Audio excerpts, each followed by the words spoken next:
आप सभी का सुपर कंसेप्ट क्लासेस में स्वागत है। और आज की इस वीडियो में मैं आप लोगों को क्लास 10th विज्ञान के मॉडल सेट का कंप्लीट सॉल्यूशन कराने वाला हूं। तो आप लोग वीडियो पर बने रहें और अगर आप लोग हमारे चैनल पर पहली बार आए हैं तो चैनल को सब्सक्राइब करने के साथ साथ बेल के आइकन को प्रेस कर लीजिए, क्योंकि आप लोगों का क्लास 10th में जितना भी मॉडल सेट आया हुआ है हर एक सेट का कंप्लीट सॉल्यूशन आप लोगों को इसी चैनल में मिल जाएगा। आपको बिल्कुल भी टेंशन नहीं लेना है। जो भी सब्जेक्ट है ऑब्जेक्टिव वाला भी मिलेगा और सब्जेक्टिव वाला भी मिलेगा। और ये जो आप लोग देख पा रहे हैं ये हमारा विज्ञान का ऑब्जेक्टिव वाला मॉडल सेट है, ठीक है। और बहुत ही जल्द आप लोगों को सब्जेक्टिव वाला भी मिल जाएगा। और ये जो ऑब्जेक्टिव वाला मॉडल सेट है इसमें टोटल मिलाकर 40 क्वेश्चन दिया गया है। ये हमारा 40 नंबर का होने वाला है और जहां पर आप लोगों को 1 घंटा 30 मिनट यानी कि 1.5 घंटे का समय दिया जाएगा। तो चलिए शुरू करते हैं और एक एक करके हर एक क्वेश्चन को हम लोग देख लेते हैं। तो देखिए यहाँ पर हमारे पास जो सबसे पहला जो क्वेश्चन है क्वेश्चन नंबर 1, ठीक है। क्वेश्चन नंबर 1 क्या है देख सकते हैं यहाँ पर आप लोग। क्या है क्वेश्चन नंबर 1 कि दाढ़ी बनाने में किस प्रकार के दर्पण का उपयोग किया जाता है। दाढ़ी बनाने में बोलिए या फिर शेविंग करने में बोलिए, कुछ भी पूछा जा सकता है।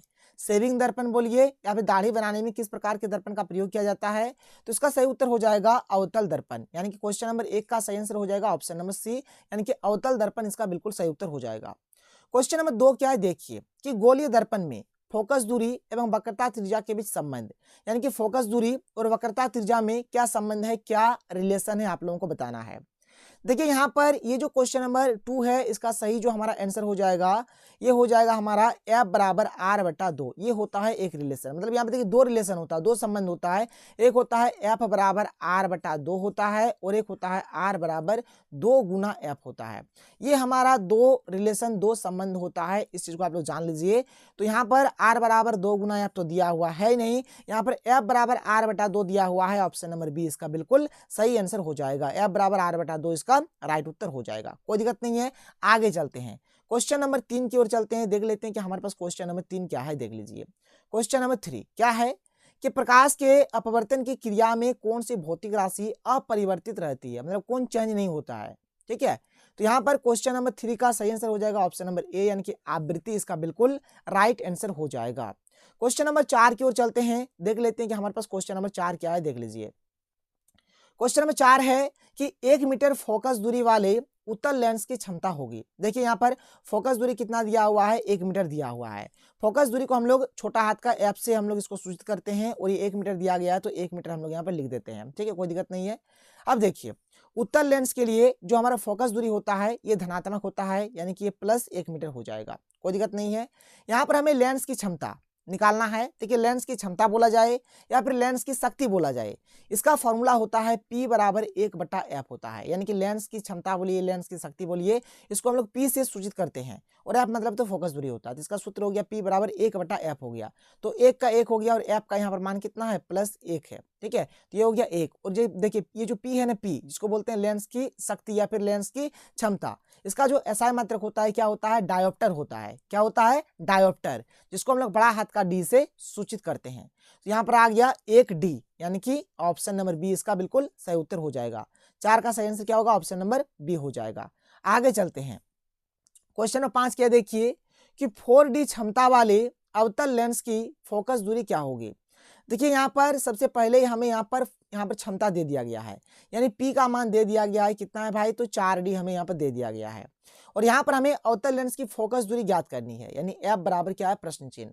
अभी मैंने आप लोगों को फॉर्मूला बताया कि P बराबर क्या होता है, 1/F होता है। चलिए P का मान कितना है, 4 है, 4 रख देते हैं बराबर 1 का 1 और F तो निकालना, F का F छोड़ देते हैं, कुछ नहीं तो यहाँ पर 1 मान लीजिए, ठीक है। अब देखिए इधर क्या हो जाएगा, 4 गुना F, तो इधर 4F हो जाएगा और इधर 1 गुना 1 करेंगे तो 1 हो जाएगा।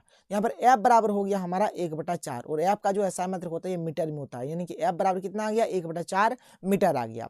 1/4 मीटर आ गया। F बराबर कितना आ गया भाई, 1/4 मीटर आ गया। अब इसको सेंटीमीटर में बदलना है, तो 1 मीटर में कितना होता है, 100 सेंटीमीटर। तो यहाँ पर 1/4 मीटर में कितना सेंटीमीटर हो जाएगा, इसको हम लोग 100 से गुना कर देंगे, 100 से गुना कर देंगे तो ये सेंटीमीटर में बदल जाएगा।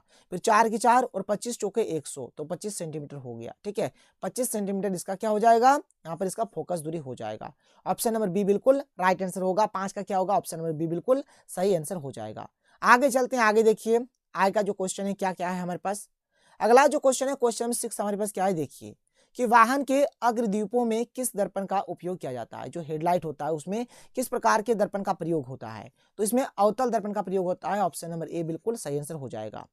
क्वेश्चन नंबर 7 क्या है कि मानव नेत्र के जिस भाग पर किसी वस्तु का प्रतिबिंब बनता है वह है, उस भाग को क्या बोला जाता है आपको बताना है। तो इसका सही उत्तर हो जाएगा ऑप्शन नंबर डी, यानी कि दृष्टि पटल, जिसको हम लोग रेटिना भी बोलते हैं। 7 का सही उत्तर क्या हो जाएगा, ऑप्शन नंबर डी हो जाएगा, दृष्टि पटल यानी कि रेटिना इसका आंसर हो जाएगा। क्वेश्चन नंबर 8 देखिए क्या है। क्वेश्चन नंबर 8 है कि सामान्य नेत्र का दूरबिंदु क्या है। तो सामान्य नेत्र का जो दूरबिंदु है ये हमारा क्या है, देखिए दूरबिंदु है हमारा अनंत। दूरबिंदु क्या है भाई, तो दूरबिंदु हमारा क्या है, तो दूरबिंदु है अनंत। और निकट बिंदु का अगर बात करा जाए, निकट बिंदु, तो निकट बिंदु हो जाएगा हमारा 25 सेंटीमीटर। 25 सेंटीमीटर हो गया निकट बिंदु, और दूरबिंदु कितना हो गया, अनंत हो गया। कोई दिक्कत नहीं है। तो 8 का सही उत्तर यहाँ पे क्या होगा, ऑप्शन नंबर डी बिल्कुल सही आंसर हो जाएगा। क्वेश्चन नंबर 9 क्या है कि नेत्र में जाने वाले प्रकाश की मात्रा का नियंत्रण कौन करता है। तो ये भाई करता है पुतली। कौन करता है, पुतली। इसको कंट्रोल कौन करता है, पुतली करता है। तो क्वेश्चन नंबर 9 का सही उत्तर क्या हो जाएगा, ऑप्शन नंबर डी हो जाएगा। आगे चलते हैं क्वेश्चन नंबर 10 की ओर, देख लेते हैं कि हमारे पास क्वेश्चन नंबर 10 क्या है। क्वेश्चन नंबर 10 हमारे पास है कि मानव नेत्र में प्रतिबिंब की प्रकृति क्या होती है। ठीक है, तो देख लीजिए यहाँ पर क्या होता है। तो क्वेश्चन नंबर 10 का सही आंसर हो जाएगा ऑप्शन नंबर डी, यानी कि उल्टा एवं वास्तविक। कैसा होता है, उल्टा एवं वास्तविक होता है। क्वेश्चन नंबर 11 क्या है कि 1 किलोवाट घंटा यानी कि 1 kWh निम्न में से किसकी इकाई है। ठीक है, किसका यूनिट है आपको बताना है। तो इसका सही उत्तर हो जाएगा ऑप्शन नंबर बी, यानी कि ऊर्जा का हो जाएगा। ठीक है, क्वेश्चन नंबर 11 का सही उत्तर क्या हो जाएगा यहाँ पर, ऑप्शन नंबर बी बिल्कुल सही आंसर हो जाएगा। क्वेश्चन नंबर 12 की ओर बढ़ते हैं, देख लेते हैं कि क्वेश्चन नंबर 12 हमारे पास क्या है। क्वेश्चन नंबर 12 बहुत ही सिंपल प्रश्न है कि कुलम्ब किसका एसआई मात्रक है। तो विद्युत आवेश का, विद्युत आवेश का एसआई मात्रक क्या होता है, कुलम्ब होता है। याद रख लीजिए, विद्युत आवेश का एसआई मात्रक क्या होता है, कुलम्ब होता है। विद्युत धारा का एम्पियर होता है, विभवांतर का वोल्ट होता है, और प्रतिरोध का ओम होता है। और विद्युत आवेश का क्या होता है, कुलम्ब यानी कि सी होता है। कोई दिक्कत कोई प्रॉब्लम नहीं है। आगे चलते हैं, क्वेश्चन नंबर यहाँ पर देख लेते हैं 13। देख लीजिए क्वेश्चन नंबर 13 हमारे पास क्या है। क्वेश्चन नंबर 13 में बोला जा रहा है कि विद्युत मोटर एक युक्ति है जो परिवर्तित करती है। ये तो बात सही है कि विद्युत मोटर क्या है, एक युक्ति है, एक मशीन है। ये क्या करता है, तो ये जो विद्युत मोटर जो होता है ना, विद्युत मोटर क्या करता है, विद्युत ऊर्जा को यांत्रिक ऊर्जा में बदल देता है। विद्युत मोटर क्या करता है, विद्युत ऊर्जा को यांत्रिक ऊर्जा में बदल देता है। 13 का सही उत्तर क्या हो जाएगा, ऑप्शन नंबर बी बिल्कुल सही आंसर हो जाएगा। क्वेश्चन नंबर 14 क्या है कि जल का विद्युत अपघटन किस प्रकार की अभिक्रिया है। जल का जो विद्युत अपघटन होता है ये किस प्रकार की अभिक्रिया है बताना है। तो ये हमारा एक वियोजन अभिक्रिया है। क्या भाई, वियोजन अभिक्रिया है, जहां से हमारा हाइड्रोजन और ऑक्सीजन बनता है। क्वेश्चन 15 की ओर चलते हैं, देख लीजिए क्वेश्चन 15 हमारे पास क्या है। क्वेश्चन 15 में बोला जा रहा है, देखिए यहाँ पे CuO प्लस H2 से Cu प्लस H2O है। दिए गए अभिक्रिया में किस पदार्थ का उपचयन हो रहा है। अगर आप लोग यहाँ पे देखेंगे CuO प्लस H2 से क्या बन रहा है, Cu प्लस H2O। देख लीजिए यहाँ पर O है, इस Cu में O है, जबकि इस Cu में O नहीं है। मतलब यहाँ पर O का क्या हो गया, ह्रास हो गया, यानी O2 का क्या हो गया, O2 का ह्रास हो गया। और जब O2 का ह्रास होता है जिसको बोला जाता है अवकरण। क्या बोला जाता है, अवकरण। ठीक है, क्या बोला जाएगा, इसको अवकरण बोला जाएगा, जिसको हम लोग यहाँ पर इसको अपचयन भी बोल सकते हैं। क्या बोल सकते हैं, अपचयन भी इसको बोल सकते हैं। और यहाँ पर देखिए H में यहाँ पर O नहीं है, जबकि यहाँ पर H में O आ गया है, इसलिए यहाँ पर क्या हो गया, O2 का योग हो गया। O2 का क्या हुआ, योग हुआ, इसलिए इसको हम लोग क्या बोलेंगे, उपचयन बोलेंगे। क्या बोलेंगे, उपचयन बोलेंगे। तो यहाँ पर किसका उपचयन हुआ है ये पूछा गया है। ठीक है, तो क्वेश्चन नंबर 15 का सही उत्तर हो जाएगा ऑप्शन नंबर डी, यानी कि H2 यानी इधर वाला जो होता है इसी का उपचयन या फिर अपचयन होता है। तो यहाँ पर उपचयन हुआ है H2 का, और अपचयन हुआ है CuO का। इसका हमारा क्या हुआ है, इसका हमारा अपचयन हुआ है, और इसका हमारा क्या हुआ है, उपचयन हुआ है। तो इस प्रकार से क्वेश्चन आप लोगों के एग्जाम में बनेंगे। तो क्वेश्चन नंबर 15 का सही उत्तर क्या हो जाएगा, ऑप्शन नंबर डी हो जाएगा। आगे चलते हैं, क्वेश्चन नंबर 16 देख लीजिए क्या है। इस प्रकार से एक यहाँ पर दिया गया है, ठीक है, और बताना है किस चित्र को देखकर कि ये हमारा किस प्रकार का अभिक्रिया है। तो ये जो है भाई, ये हमारा किस प्रकार का अभिक्रिया हो जाएगा, तो ये है हमारा विस्थापन अभिक्रिया, क्योंकि इसमें एक तत्व क्या करता है, दूसरे तत्व को उसकी यौगिक से हटा देता है, विस्थापित कर देता है। क्वेश्चन नंबर 17 क्या है कि निम्नलिखित में कौन प्राकृतिक सूचक का उदाहरण है। यहाँ पर 4 में से कौन सा प्राकृतिक सूचक का उदाहरण है, ये आपको बताना है। तो क्वेश्चन नंबर 17 का सही उत्तर हो जाएगा ऑप्शन नंबर सी हो जाएगा, लिटमस पत्र इसका राइट आंसर हो जाएगा। क्वेश्चन नंबर 18 की ओर चलते हैं, देख लेते हैं क्वेश्चन नंबर 18 हमारे पास क्या है, देख लीजिए। तो देखिए क्वेश्चन नंबर 18 क्या है, किसी बिलियन का pH मान 10 है, वह निम्नलिखित में से क्या होगा। देखिए यहाँ पर पीएच मान 10 दिया गया है और आपको बताना है कि वह बिलियन क्या होगा। देखिए अगर आप लोग पीएच स्केल के बारे में जानते हैं तो बहुत ही अच्छी बात है, और अगर नहीं जानते हैं तब भी यहाँ पर आप लोग थोड़ा सा जान लीजिए। देखिए हमारा जो पीएच स्केल होता है ये हमारा 0 से लेकर 14 तक होता है। ये बीच में हमारा 7 होता है, और जिस भी बिलियन का पीएच मान 7 होगा उसको हम लोग उदासीन बिलियन बोलेंगे। उसको क्या बोलेंगे? उदासीन बिलियन बोलेंगे। और यहाँ पे देख लीजिए 7 से कम जिसका भी होगा, 7 से कम जिसका भी होगा उसको हम लोग अम्लीय बिलियन बोलेंगे। क्या बोलेंगे? उसको अम्लीय बिलियन बोलेंगे। और जिसका भी पीएच मान 7 से अधिक होगा, जिसका भी पीएच मान 7 से अधिक होगा उसको हम लोग क्या बोलेंगे? क्षारीय बिलियन बोलेंगे। कोई दिक्कत, कोई प्रॉब्लम नहीं है, बात समझ में आ रहा है? इसको आप लोग जान लीजिए। जिसका पीएच मान 7 होगा उसको उदासीन बोलेंगे, जिसका पीएच मान 7 से कम होगा उसको अम्लीय विलयन बोलेंगे, और जिसका पीएच मान 7 से अधिक होगा उसको हम लोग क्षारीय विलयन बोलेंगे। तो यहाँ पर पीएच मान 10 दिया हुआ है, इसका मतलब 7 से अधिक है। 10 यानी 7 से अधिक है, तो 7 से जब भी अधिक पीएच मान होगा तो विलयन हमारा क्या होगा? क्षारीय विलयन होगा, यानी वह हमारा क्या होगा? क्षार होगा। तो क्वेश्चन नंबर 18 का जो सही आंसर हो जाएगा ऑप्शन नंबर डी बिल्कुल राइट आंसर हो जाएगा। आगे चलते हैं, आगे देखिए, यहाँ पर आगे बढ़ते हैं। क्वेश्चन नंबर 19 देख लीजिए, हमारे पास क्वेश्चन नंबर 19 क्या है। देखिए क्वेश्चन नंबर 19 में यहाँ पर हमें एक चित्र दिया गया। सबसे पहले तो आप लोग इस चित्र को देख लीजिए। आपको बताना है कि ये जो चित्र है ये किस चीज का है, यानी कि दिया गया चित्र क्या सूचित करता है। मतलब ये जो चित्र ये किस चीज का है। यहाँ पे 4 ऑप्शन दिया गया, आपको बताना है ऑप्शन में से। तो चलिए देख लीजिए। तो यहाँ पर ये जो क्वेश्चन नंबर 19 है इसका जो सही आंसर हो जाएगा ऑप्शन नंबर डी हो जाएगा, यानी कि सांद्र अम्ल तथा क्षार वाले बर्तन का चेतावनी चिन्ह। यानी जो सांद्र अम्ल तथा क्षार वाले जो भी बर्तन होता है उसमें ये चेतावनी चिन्ह दिया जाता है। क्वेश्चन नंबर 20 क्या है कि इमली में कौन सा अम्ल होता है। जो इमली है आप लोग खाए होंगे, खट्टा खट्टा, ठीक है। इमली का नाम सुनते ही मुंह में पानी आ जाता है। तो इमली में कौन सा अम्ल पाया जाता है आपको बताना है। तो इमली में टार्ट्रिक अम्ल पाया जाता है। क्या पाया जाता है? टार्ट्रिक अम्ल पाया जाता है। 20 का सही आंसर हो जाएगा ऑप्शन नंबर बी। आगे चलते हैं, आगे देखिए क्वेश्चन नंबर 21। क्वेश्चन नंबर 21 यहाँ पर हमारे पास क्या है। क्वेश्चन नंबर 21 में है कि कौन अधातु कमरे के ताप पर द्रव अवस्था में पाया जाता है। मतलब वो कौन सा अधातु है जो कमरे के ताप पर द्रव अवस्था में पाया जाता है, आपको बताना है। तो यहाँ पर क्वेश्चन नंबर 21 का जो सही आंसर हो जाएगा ऑप्शन नंबर सी हो जाएगा, ब्रोमीन इसका बिल्कुल राइट आंसर हो जाएगा। आगे चलिए क्वेश्चन नंबर 22 क्या है कि निम्नलिखित में से किस पदार्थ का उपयोग अग्निशामक बनाने में किया जाता है, जिसको हम लोग सोडा अम्ल अग्निशामक भी बोलते हैं। तो यहाँ पर क्वेश्चन नंबर 22 का सही आंसर हो जाएगा ऑप्शन नंबर बी, यानी कि सोडियम हाइड्रोजन कार्बोनेट, यानी कि खाने का सोडा। ठीक है, जो खाने का सोडा होता है सोडियम हाइड्रोजन कार्बोनेट, इसका उपयोग सोडा अम्ल अग्निशामक बनाने में भी किया जाता है। आगे चलिए क्वेश्चन नंबर यहाँ पर 23 हम लोग देख लेते हैं। क्वेश्चन नंबर 23 यहाँ पर हमें क्या दिया गया है। क्वेश्चन नंबर 23 है कि आधुनिक आवर्त सारणी किस आधार पर बना है। ये जो हमारा आधुनिक आवर्त सारणी है ये इसको किस आधार पर बनाया गया है आपको बताना है। तो ये हमारा परमाणु श्रृंखला के आधार पर बनाया गया है। किसने बनाया है? याद रखिएगा, हेनरी मोजले ने। किसने भाई? तो हेनरी मोजले ने इसको बनाया है। आधुनिक आवर्त सारणी मॉडर्न पीरियोडिक टेबल को परमाणु श्रृंखला के आधार पर इसको बनाया गया है। क्वेश्चन नंबर 24 क्या है कि निम्नलिखित में से कौन धातु सबसे अधिक अभिक्रियाशील है। देखिए अभिक्रियाशीलता का एक तो टेबल होता है, उस टेबल को आप लोग याद कर लीजिएगा, बहुत ही ज्यादा इंपॉर्टेंट है। और यहाँ पर 4 ऑप्शन दिया गया है, 4 में से बताना है कि यहाँ पर सबसे अधिक अभिक्रियाशील कौन है। अभिक्रियाशील की जगह पे सबसे अधिक क्रियाशील भी लिखा हुआ हो सकता है, कंफ्यूज नहीं होना है। अभिक्रियाशील लिखा रहे या फिर क्रियाशील लिखा रहे, दोनों का मतलब एक ही होता है। तो यहाँ पर 24 का जो सही आंसर हो जाएगा ऑप्शन नंबर ए, पोटेशियम हो जाएगा। यहाँ पर पोटेशियम क्या है? सबसे अधिक अभिक्रियाशील है। आगे चलिए क्वेश्चन नंबर 25 की ओर बढ़ते हैं, देख लेते हैं क्वेश्चन नंबर 25 हमारे पास क्या है। तो देखिए क्वेश्चन नंबर 25, क्वेश्चन नंबर 25 में क्या बोल रहा है कि पृथ्वी की भूपरपट्टी में प्राकृतिक रूप से पाए जाने वाले तत्व या यौगिक को क्या कहते हैं, उसको क्या बोला जाता है आपको बताना है। तो इसको बोला जाता है खनिज। क्या बोला जाता है? खनिज। 25 का सही आंसर हो जाएगा ऑप्शन नंबर बी। तो देखिए क्वेश्चन नंबर 26 क्या है कि प्रोपेनॉल में कौन अभिक्रियाशील समूह मौजूद है। देखिए प्रोपेनॉल को अगर आप लोग इंग्लिश से लिखेंगे तो ये कुछ इस प्रकार से होगा और लास्ट में OL है। तो लास्ट में OL है, इसका मतलब हो गया एल्कोहल। ठीक है, एल्कोहल अभिक्रियाशील समूह यानी कि एल्कोहल फंक्शनल ग्रुप, जिसके लिए हम लोग यहाँ पर OH लिखते हैं इस प्रकार से। ठीक है, तो प्रोपेनॉल के लिए यहाँ पे क्या हो जाएगा? अल्कोहल हो जाएगा। देखिए एल्डिहाइड में क्या होता है? लास्ट में AL रहता है। कीटोन में क्या होता है? लास्ट में ON रहता है। और अल्कोहल में क्या होता है? लास्ट में OL रहता है। बस इतना सा ही अंतर है, याद रखिएगा। ठीक है, तो 26 का सही आंसर ऑप्शन नंबर ए हो जाएगा।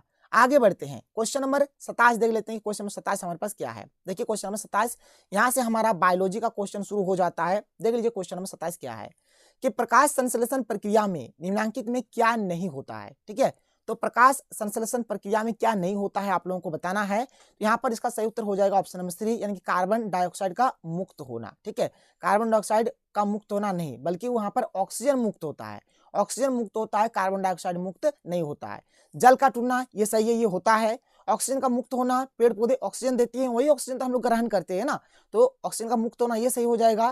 कार्बन डाइऑक्साइड का उपयोग होना, हाँ कार्बन डाइऑक्साइड हम लोग उपयोग करते हैं, कार्बन डाइऑक्साइड हम लोग लेते हैं, लेकिन कार्बन डाइऑक्साइड हम लोग छोड़ते नहीं है। ठीक है, इसलिए यही वाला नहीं होगा। ठीक है, मतलब 27 का यहाँ पर ये जो है प्रकाश प्रक्रिया में निम्नलिखित में क्या नहीं होता है, तो ये नहीं होता है। तो 27 का सही आंसर हो जाएगा option number C. Question number 28 क्या है कि फ्लोएम से खाद्य पदार्थों का परिवहन पौधे में किस दिशा में होता है। ठीक है, फ्लोएम से खाद्य पदार्थों का जो परिवहन होता है पौधे में किस दिशा की ओर होता है, ये आपको बताना है। तो ये आपका होता है ऊपर और नीचे दोनों की ओर। ठीक है, ऊपर और नीचे दोनों ओर आप लोगों का होता है। तो 28 का सही उत्तर क्या हो जाएगा यहाँ पर, 28 का ऑप्शन नंबर सी बिल्कुल सही आंसर हो जाएगा। तो देखिए क्वेश्चन 29 क्या है कि वृक्क की रचनात्मक तथा क्रियात्मक इकाई को क्या कहते हैं। तो इसको बोला जाता है वृक्काणु। इसको क्या बोला जाता है, वृक्काणु बोला जाता है, या फिर इसको नेफ्रॉन बोला जाता है। वृक्काणु बोलिए या फिर नेफ्रॉन बोलिए।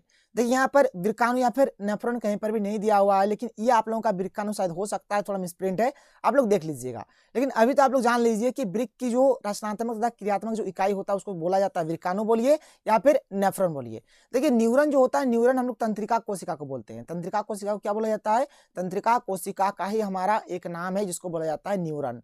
और वृक्काणु, वृक्काणु क्या है, वृक्क की रचनात्मक तथा क्रियात्मक इकाई है जिसको वृक्काणु बोला जाता है और जिसे नेफ्रॉन भी बोला जाता है। तो 29 का यहाँ पर वृक्काणु और नेफ्रॉन इसका सही आंसर हो जाएगा। आगे चलते हैं, क्वेश्चन नंबर 30 की ओर बढ़ते हैं। देख लेते हैं क्वेश्चन नंबर 30 हमारे पास क्या है। देख लीजिए क्वेश्चन नंबर 30 यहाँ पर क्या है कि फलों को पकाने के लिए कौन सा हार्मोन उत्तरदायी है। ठीक है, तो फलों को पकाने के लिए यहाँ पर एथिलीन का प्रयोग करा जाता है। एथिलीन, ऑप्शन नंबर सी इसका बिल्कुल सही उत्तर हो जाएगा। क्वेश्चन नंबर 31 क्या है कि एस्ट्रोजन स्रावित होता है। एस्ट्रोजन स्रावित होता है कहाँ से होता है भाई, तो अंडाशय द्वारा होता है। कहाँ से, अंडाशय द्वारा। 31 का सही उत्तर हो जाएगा option number A. Question number 32 यहाँ पर क्या दिया गया है, क्वेश्चन नंबर 32 आप लोग देख सकते हैं यहाँ पर दिया गया है हमें। क्वेश्चन नंबर 32 में दिया गया है कि नर युग्मक और मादा युग्मक के संलयन को क्या कहते हैं। इसको बोला जाता है निषेचन। क्या बोला जाता है, निषेचन। 32 का right answer option number B हो जाएगा। क्वेश्चन नंबर 33 देख लीजिए। यहाँ पर क्वेश्चन नंबर 33 में इस प्रकार से दिया गया है कि दिए गए चित्र में कौन सा जनन हो रहा है। इस चित्र को आप लोग अच्छी तरह से देख लीजिए, जो कि हाइड्रा का चित्र है, और किस प्रकार का यहाँ पर जनन हो रहा है आप लोगों को बताना है। ठीक है, क्वेश्चन नंबर क्या है, क्वेश्चन नंबर 33। तो क्वेश्चन नंबर 33 का यहाँ पे जो सही आंसर हो जाएगा ऑप्शन नंबर ए हो जाएगा, मुकुलन। यहाँ पर क्या हो रहा है भाई, मुकुलन हो रहा है। कोई दिक्कत, कोई प्रॉब्लम नहीं है। आगे चलते हैं, आगे देखिए हमारे पास जो अगला क्वेश्चन है, क्वेश्चन नंबर 34। क्वेश्चन नंबर 34 में हमें क्या दिया गया है कि पक्षी और चमगादड़ के पंख जो होते हैं ये क्या होते हैं, समरूप अंग होते हैं। क्या होते हैं, समरूप अंग। देखिए एक होता है समरूप अंग, एक होता है समजात अंग। ठीक है, तो समरूप अंग होता है, ये दोनों क्या होता है, समरूप अंग होते हैं। तो समजात दिया है, ये तो होगा नहीं। अवशेषीय अंग ये भी होगा नहीं, जीवाश्म ये भी होगा नहीं। ठीक है, तो यहाँ पर देखिए ऑप्शन के अकॉर्डिंग हम लोग चलेंगे तो असंजात अंग ये वाला हो जाएगा इसका सही, क्योंकि समजात होगा नहीं, समजात नहीं होगा तो क्या होगा, असंजात होगा, ये वाला हो जाएगा। क्वेश्चन नंबर 35 क्या है कि मेंडल अपने प्रयोग के लिए किस पौधे को चुना। किसको चुना था, मटर के पौधे को चुना था। 35 का सही उत्तर यहाँ पर ऑप्शन नंबर सी हो जाएगा। ठीक है, मटर के पौधे को उन्होंने चुना था। क्वेश्चन नंबर 36 यहाँ पर क्या है, आप लोग देख सकते हैं कि निम्नलिखित में कौन उत्पादक है। यहाँ पर कौन उत्पादक है आप लोगों को बताना है। तो 36 का सही आंसर हो जाएगा ऑप्शन नंबर सी, यानी कि घास। घास यहाँ पर क्या है भाई, उत्पादक है। क्वेश्चन नंबर 37 क्या है कि किसी आहार श्रृंखला में शाकाहारी का निर्माण होता है। ठीक है, शाकाहारी का निर्माण होता है, ये आपको बताना है। ये प्रथम पोषी स्तर का, प्रथम पोषी स्तर इसका आंसर हो जाएगा। 37 का ऑप्शन नंबर ए बिल्कुल राइट आंसर हो जाएगा। क्वेश्चन नंबर 38 की ओर चलते हैं, देख लेते हैं क्वेश्चन नंबर 38 हमारे पास क्या है। ठीक है, क्वेश्चन नंबर 38 देखिए क्या है कि ओजोन परत के अपक्षय के लिए जिम्मेदार है। कौन ओजोन परत की क्षति के लिए जिम्मेदार है भाई, तो CFC। ठीक है, 38 का सही आंसर हो जाएगा option number B, chlorofluorocarbon, CFC इसका आंसर हो जाएगा। क्वेश्चन नंबर 39 क्या है कि निम्नलिखित में से कौन जैव मात्रा ऊर्जा स्रोत का उदाहरण नहीं है। कौन उदाहरण नहीं है ये पूछा गया है, क्वेश्चन में भी ध्यान देना है आपको। तो यहाँ पर नाभिकीय ऊर्जा इसका आंसर हो जाएगा, ये जैव मात्रा ऊर्जा स्रोत का उदाहरण नहीं है। ठीक है, 39 का क्या हो जाएगा, ऑप्शन नंबर सी बिल्कुल सही आंसर हो जाएगा। तो देखिए क्वेश्चन नंबर 40 जो कि हमारा इस वीडियो का लास्ट क्वेश्चन है, इस मॉडल पेपर का भी लास्ट क्वेश्चन है और बहुत ही जल्द आप लोगों को सब्जेक्टिव वाला भी वीडियो मिल जाएगा। यहाँ पर क्या है कि पवन ऊर्जा उत्पादन के लिए पवन की चाल न्यूनतम कितनी होनी चाहिए? तो इसका सही उत्तर हो जाएगा 15 किलोमीटर प्रति घंटा। ऑप्शन नंबर ए बिल्कुल राइट आंसर हो जाएगा। देखिए आप लोगों को हर एक मॉडल पेपर का कंप्लीट सॉल्यूशन जितना भी आप लोगों का आया है ना, हर एक का कंप्लीट सॉल्यूशन आप लोगों को इसी चैनल में मिल जाएगा। इसलिए जल्दी से जल्दी चैनल को सब्सक्राइब कर लीजिए, अपने दोस्तों के साथ वीडियो को शेयर करें, अपने दोस्तों को भी बताएं। तो चलिए मिलते हैं अगले वीडियो में। थैंक यू, जय हिंद।